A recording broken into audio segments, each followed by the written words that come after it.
Hello student, welcome to our channel FK physics. मैं हूं फैजुल्ला खतीब और आज हम लोग सर्कुलर मोशन या रोटेशनल डायनामिक्स इस चैप्टर का बहुत ही बेसिक और मोस्ट इम्पॉर्टेंट टॉपिक जो है वो डिस्कस करने वाले हैं।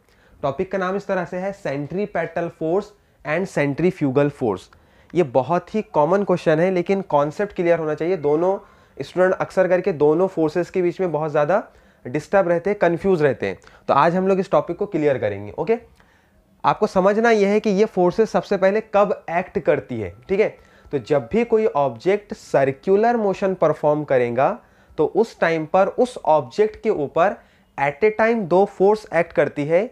उन दोनों फोर्सेस की डायरेक्शन कुछ इस तरह से है, एक फोर्स सेंटर की तरफ और दूसरी सेंटर से बाहर की तरफ। जो फोर्स सेंटर की तरफ रहेंगी उसको बोला जाता है सेंट्रीपेटल फोर्स, और जो सेंटर से बाहर रहेंगी उसको बोलेंगे सेंट्रीफ्यूगल फोर्स। उसको हम लोग एक डायग्राम से समझ सकते हैं। मान लो आप कि मेरे पास ये एक सर्कल है, ठीक है, और इस सर्कल के अंदर एक ऑब्जेक्ट है, ये वाला। ये ऑब्जेक्ट अभी सर्कुलर मोशन परफॉर्म कर रहा है और उसकी डायरेक्शन कुछ ऐसी है, एंटी क्लॉकवाइज। ओके, तो इस ऑब्जेक्ट के ऊपर क्योंकि वो सर्कुलर मोशन परफॉर्म कर रहा है तो इसके ऊपर एट ए टाइम दो फोर्स एक्ट करेंगी। एक इस सर्कल के सेंटर की तरफ, जिसको हम लोग बोलेंगे टूवर्ड द सेंटर, और एक force away from the centre, यानी सेंटर से बाहर की तरफ। तो जो फोर्स सेंटर की तरफ लगेंगी उसको बोला जाता है सेंट्रीपेटल फोर्स। इसको रिप्रेजेंट करते हैं F suffix C P.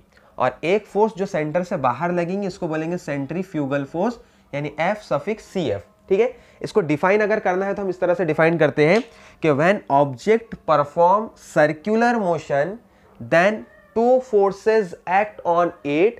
The force which is act toward the center is known as centripetal force, and the force which is act away from the center is known as centrifugal force. Clear? अब इसके notation भी हमने लिख लिया कि किस तरह से इसको रिप्रेजेंट करेंगे। अब हम लोग आगे बढ़ते हैं सेंट्रीपेटल फोर्स और सेंट्रीफ्यूगल फोर्स के इक्वेशन की तरफ। तो इसके हमको डिफरेंट फॉर्म भी पूछे जाते हैं, तो उसको हम लोग डिस्कस करते हैं। सबसे पहले सेंट्रीपेटल फोर्स या सेंट्रीफ्यूगल फोर्स का जो जनरल इक्वेशन रहेगा उसका डेफिनेशन के हिसाब से वो कुछ इस तरह से बनेगा। मान लो सेंट्रीपेटल फोर्स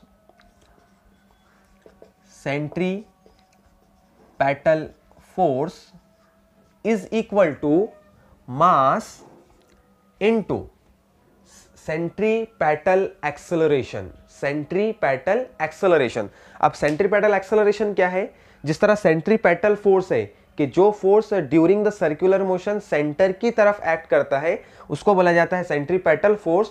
सेम उसी तरह से सेंट्रीपेटल एक्सेलरेशन क्या रहेगा, यानी ड्यूरिंग द सर्कुलर मोशन अगर उस ऑब्जेक्ट का एक्सेलरेशन टुवर्ड द सेंटर रहेगा तो उसको बोलेंगे हम लोग सेंट्रीपेटल एक्सेलरेशन। तो यहां मैं लिख दूंगा centripetal acceleration, centripetal acceleration. Okay, यहां पे हम लोग इक्वेशन को लिखते हैं।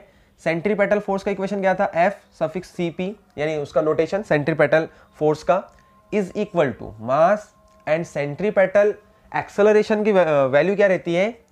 We square upon R. V square upon R, where V is linear velocity और tangential velocity and R is radius of circle. Clear? अब इसको अगर मैं लिखना चाहूं तो इस तरह से लिख सकता हूं, F C P is equal to M we square upon are, और ये इसका फर्स्ट इक्वेशन है, मतलब फर्स्ट फॉर्म। क्लियर है? लेकिन इसके अंदर मैं एक चीज ऐड करने वाला हूं, माइनस का सिंबल, माइनस का साइन। अब सबके माइंड में क्वेश्चन आया होगा माइनस क्यों, तो इसको हम लोग क्लियर करते हैं कि यहां पर ये जो माइनस का सिंबल है ये रिप्रेजेंट कर रहा है डायरेक्शन को। किसके किसके डायरेक्शन को? सेंट्रीपेटल फोर्स के डायरेक्शन को और रेडियस वेक्टर के डायरेक्शन को। इसको भी क्लियर करते हैं। मान लो जैसे अगर मैं बोलूं यहाँ पे कि ये पार्टिकल है जो सर्कुलर मोशन परफॉर्म कर रहा है। ओके, ये पार्टिकल है जो सर्कुलर मोशन परफॉर्म कर रहा, और इस पार्टिकल के ऊपर सेंटर की तरफ एक फोर्स लग रहा है जिसको हमने बोले सेंट्रीपेटल फोर्स। क्लियर? लेकिन यहाँ पर एक और समझने वाली चीज ये है कि यहाँ पर रेडियस है, और रेडियस जो है वो वेक्टर क्वांटिटी है, इसलिए हम लोग इसको रेडियस वेक्टर नाम देते हैं। ठीक है, और रेडियस वेक्टर की डायरेक्शन हमेशा सेंटर से बाहर की तरफ, मतलब अवे फ्रॉम द सेंटर, या आप ऐसे बोल सकते हैं सर्कल के सेंटर से सर्कल के सर्कमफेरेंस की तरफ हमेशा रेडियस वेक्टर का डायरेक्शन रहेगा। तो क्लियर हो गया, रेडियस वेक्टर बाहर की तरफ, क्लियर, सेंटर से बाहर की तरफ। लेकिन सेंट्रीपेटल फोर्स अंदर की तरफ, तो इन दोनों के बीच में एंगल कितना बन रहा है समझना, ये सेंट्रीपेटल फोर्स और ये रेडियस वेक्टर दोनों के बीच में अपोजिशन है, इनके बीच में एंगल कितना है 180 डिग्री, और अपोजिट एंगल होने की वजह से यहां पर मैंने इस माइनस का सिंबल दिया है, यानी निगेटिव साइन यहां पे लिखे हैं। ठीक है, निगेटिव साइन किसको रिप्रेजेंट कर रहा है, एक बार रिपीट करता हूं, where negative sign represent the opposite direction of centripetal force and radius vector. Clear है, एक ये टॉपिक भी आपको पूछ सकता है, मान लो ऐसा क्वेश्चन आ गया कि what is the angle between centripetal force and radius vector, तो आप क्या बोलेंगे, क्योंकि अपोजिट डायरेक्शन है इसलिए यहां पर एंगल कितना रहेगा 180 डिग्री। क्लियर, तो ये हो गया हमारा फर्स्ट इक्वेशन सेंट्रीपेटल फोर्स के लिए। अब फर्दर हम लोग प्रोसीड करते हैं सेकंड इक्वेशन के लिए। तो आपको ये रिलेशन पता होना चाहिए, relation between linear velocity and angular velocity, relation between small v and omega. तो रिलेशन आता है v is equal to r into omega. ठीक है, ये रिलेशन है किसके किसके बीच में, लीनियर वेलोसिटी और एंगुलर वेलोसिटी के बीच में। यहां पर हमने सिर्फ मैग्नीट्यूड लिए है, ठीक है, इसका हमको वेक्टर वगैरह से कुछ काम नहीं है, हम लोग यहाँ पे किसकी बात करेंगे, ओनली मैग्नीट्यूड की।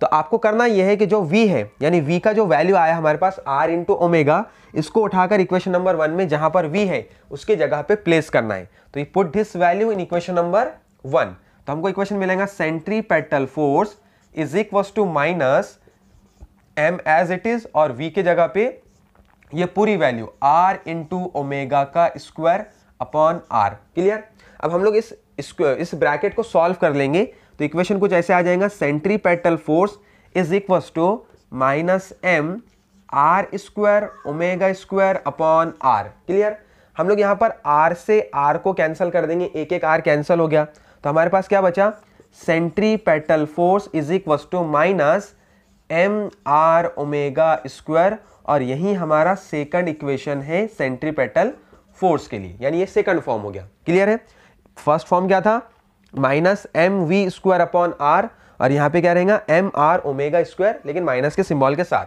अब हम लोग थर्ड इक्वेशन के लिए प्रोसीड करते हैं, तो हमको करना ये है कि और वापस से हम लोग वही रिलेशन लेंगे v is equal to r into omega, और उसको फर्दर एक बार रीअरेंज करेंगे।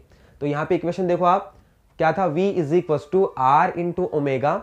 अब इस इक्वेशन को हमको r के लिए रीअरेंज करना है, r अपने जगह पे as it is, v as it is, और इस ओमेगा को अगर मैं इज इक्वल टू के दूसरे साइड में लेके जाऊंगा तो यहाँ पे मल्टीप्लीकेशन में है, दूसरे साइड में डिवाइडेशन में जाएगा, मतलब ये बन जाएगा r is equal to v upon omega.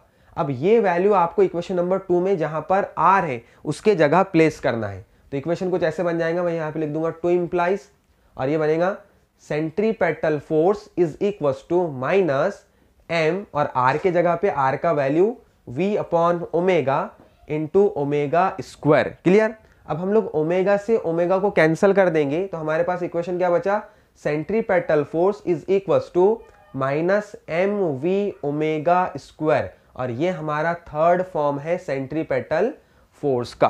Clear, एक चीज मैं यहाँ पे लिख देता हूं, ये तो इक्वेशन होगा अपने पास में, ठीक है, M we square upon R, M are omega square और M we omega square, sorry omega का स्क्वायर नहीं रहेगा यहाँ पे क्योंकि ओमेगा से ओमेगा कैंसिल हो गया था, इसलिए एम वी और ओमेगा बाकी रहा, ठीक है ना, ओमेगा से ओमेगा कैंसिल।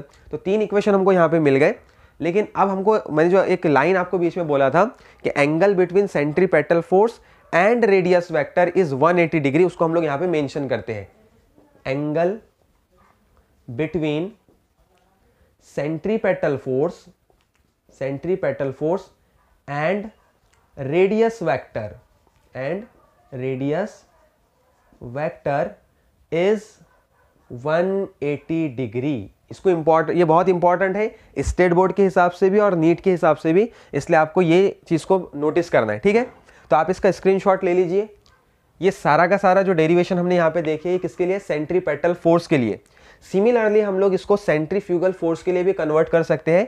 तो मैं कुछ चेंजेस आपको यहाँ पे बता दूंगा, बस इसी डेरिवेशन के अंदर आपको उसके चेंजेस करने हैं। जैसे आपको पता है कि सेंट्रीपेटल फोर्स किधर लगता है, टुवर्ड द सेंटर, और centrifugal force away from the centre. तो यहाँ पर क्योंकि दोनों फोर्स इक्वल है और अपोजिट डायरेक्शन है, इसका मतलब मैग्नीट्यूड दोनों का सेम है, तो फॉर्मूले सारे सेम होंगे।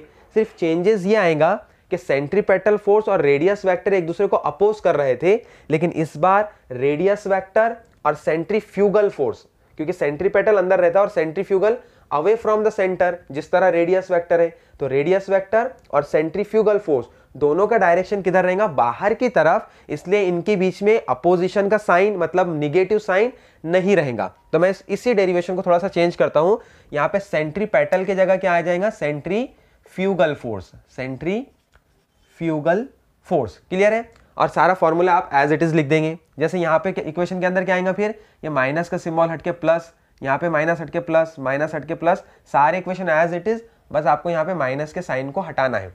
क्लियर है? और जो लास्ट में आपने लिखे थे यहाँ पे कि angle between centripetal force and radius vector, तो यहाँ पे लिखना पड़ेगा एंगल बिटवीन सेंट्रीफ्यूगल फोर्स। इसके नोटेशन भी आपको इस तरह से लिखना है, सेंट्रीपेटल की जगह सेंट्रीफ्यूगल, यहाँ पे सेंट्रीपेटल की जगह सेंट्रीफ्यूगल। क्लियर है? यहाँ सी पी पी हटा के वहां पे उसकी जगह एफ लिखना पड़ेगा, सेंट्रीफ्यूगल का नोटेशन। क्लियर है? अब यहां पे आ गया अपने पास angle between centrifugal force and radius vector is, आप लोग आंसर करो क्या आएगा इसका, 0 डिग्री, क्योंकि सेंट्रीफ्यूगल फोर्स और रेडियस वेक्टर दोनों एक ही डायरेक्शन में है, इसलिए इनके बीच में एंगल कितना आएगा, 0 डिग्री। क्लियर है? अब आप लोग इसका भी स्क्रीनशॉट ले लीजिए। ओके, बस एक चीज इसके अंदर मैं ऐड करना चाहूंगा कि सेंट्रीपेटल फोर्स और सेंट्रीफ्यूगल फोर्स में से सेंट्रीपेटल फोर्स रियल फोर्स रहेगी, यानी ये किसी ना कोई फोर्स रहेगा जो रियल में प्रेजेंट है, लेकिन सेंट्रीफ्यूगल फोर्स जो है ना वो स्यूडो फोर्स है, वो जस्ट सेंट्रीपेटल फोर्स को बैलेंस करने के लिए हम लोग लिखते हैं। जैसे कि मैं अगर आपको बताना चाहूँ कि रियल फोर्स यानी क्या, तो जैसे मान लो एक पत्थर से आपने धागे को टाइट करके रखे, मतलब बांध के रखे, और उसको अगर आप इस तरह से वर्टिकल सर्कल के अंदर घुमाते हैं, तो आपको उस तार के अंदर, उस धागे के अंदर एक फोर्स यानी टेंशन नजर आएगा। तो टेंशन यहाँ पे किसका काम कर रहा है, सेंट्रीपेटल फोर्स का। फर्दर एक एग्जांपल देख सकते हैं हम लोग कि जो हमारा अर्थ है, जो ग्लोब है, वो सन के अराउंड क्या कर रहा है, सर्कुलर मोशन। तो अर्थ को और सन से जोड़ने का काम कौन करता है, ग्रेविटेशनल फोर्स। तो ग्रेविटेशनल फोर्स यहाँ पे कौन सा काम करेंगी, सेंट्रीपेटल फोर्स का काम। तो इसका मतलब जितनी भी मैंने आपको एग्जांपल यहाँ पे दिया हूं, तो यहाँ पे सारी एग्जांपल के अंदर जो सेंट्रीपेटल फोर्स है वो कोई ना कोई रियल फोर्स है। तो इसका मतलब हम लोग बोल सकते हैं कि centripetal force is always real force and centrifugal force is pseudo force, means imaginary force. Clear? तो ये टॉपिक हमारा हो गया है। अगर इसके अंदर कुछ भी डाउट रहता है तो आप मुझे कमेंट सेक्शन के अंदर पूछ सकते हैं। मिलते हैं नेक्स्ट वीडियो में। Thank you.